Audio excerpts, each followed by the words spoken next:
From the field to finance, many football players hanging up their cleats and heading to Wall Street. Our next guest doing just that, former Tennessee Titans running back, Heisman Trophy winner, and current star of the musical Chicago, stepping away from Broadway to run his own wealth management company. Joining us right now is the wonderful Eddie George. Eddie, good to see you. Good seeing you, Thank you so much. There's so much to talk to you about. Yes, yes. Where would you like to start? Well, let's start on Broadway, how you made that transition. Well, I started acting 10 years ago. Once I stopped playing the game of football, I went through my bout of depression, and the arts was a way for me to find my next passion, for me to find my voice, and I fell in love with the art of storytelling. I mean, I treated that, it felt the same way I felt on Sunday and Saturday mornings playing the game of football, the same way I feel about jumping on the stage. And one thing led to the next. I performed in Shakespeare festivals in Nashville, Tennessee. I've done Top Dog, Underdog,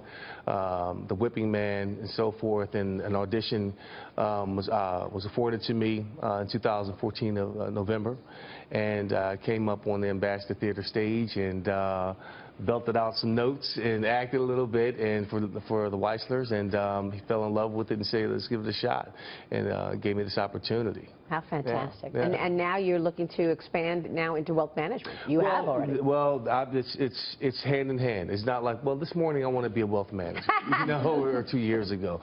I mean, I went back to school, got my MBA, went to Kellogg, and I was always interested in businesses. I started my own landscape architecture firm in 2003, the Edge Group, and that's expanded. It's very mature. I have my principals that run that business. So I wanted to do something that would give me the freedom to still pursue my acting endeavors, but also I can build a business. And wealth management was the next best thing, because now I can help other athletes, you know, from a cradle to grave model, from the time that they come into the NFL, certainly thereafter, maintain and sustain their wealth, but also give them insights to finding their next passion, their next second act, if you will. Before they're done playing football.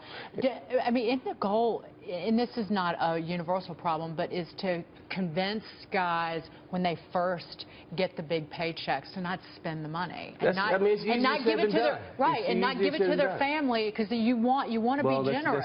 That's the difficult thing, especially when you trust your families to help you make certain decisions, finding an agent, finding an investment advisor. Who else are you going to depend on? So the education has to really start at home. So and a lot from my own personal experience and having dealt with certain recruits and families, it's tough to really get them understand the difference between an agent, an investment advisor, and a CPA. Wow.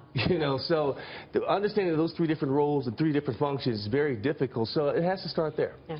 So from your experience, does it take a starting athlete a while to find that team, to build out that team? Does it take a few years, or does an agent help you do that? Well, it all starts with, your first point of entry, I guess, who you're introduced to. Sometimes an investment advisor will get to an athlete while they're in school, an agent.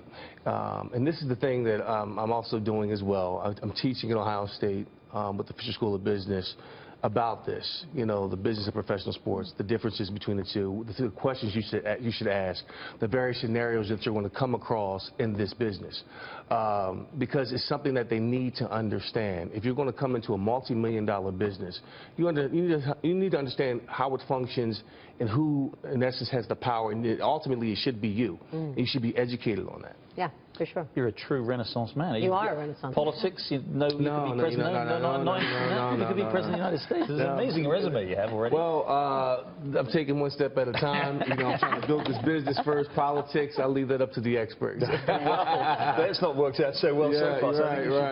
Right. Was it hard making all these transitions in your life? Oh, nothing's ever easy. Yeah. I want to be perfectly clear that the last 10 years I've been laying a foundation, through my education, through my other passions. I've worked with an acting coach relentlessly, twice a day over the last 8 years. I went back to school, got my MBA, I've gotten my Series 7 license, I've got my 66 license. Wow. So this is not something that you know, I'm just doing a bucket list to see what I can conquer next. You know, it's very methodical, it's well thought out, and it's a part of my brand, and it's something I'm looking to try to do for the rest of my life. And fix those Titans, please. You a Titans fan? No, but I feel sorry for Titans fans. Yeah, you should. I mean, they had the #1 pick this year. That's right. They're not. They've had some rough years over the last year, but you know, I follow college football mainly now, Ohio State. Eddie, great to see you. This is your last weekend in Chicago. Yes, it is. Congratulations. Well, hopefully you guys can come on out and see the show. Love to. Have you got any other acting plans? Any other? I'm going to do a couple road shows with Chicago in the near future around the country. Maybe back in New York, and hopefully if I'm back in New York for an extended period of time, you guys can come down. Maybe I can come swing a gig over here. Yeah, anytime. Open invitation for Eddie George. Thank you, Eddie. Go see Eddie in Chicago this weekend, his final weekend. We'll be right back.